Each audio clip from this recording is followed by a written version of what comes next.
Kung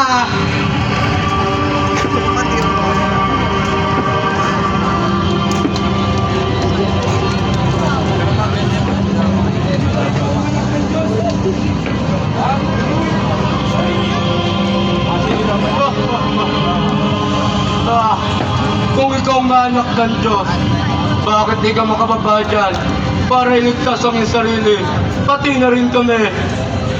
Hindi ka ba natatakot sa iyong mga sinasabi? Tumanggap siya ng hatol, kagaya mo. Ngunit di ba siya? At wala siyang kasalanan. Alalahanin mo ako, Jesus. Kapag nakarating ka na sa iyong paraiso, sama mo ako. Ngayon, King, isasama kita sa aking paraiso. Babae, narito ang iyong anak.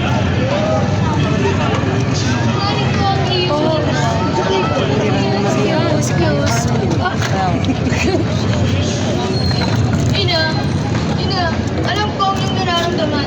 Pigilan mo ang iyong sarili. Sino kayo? Bakit kayo naririto? Tapos.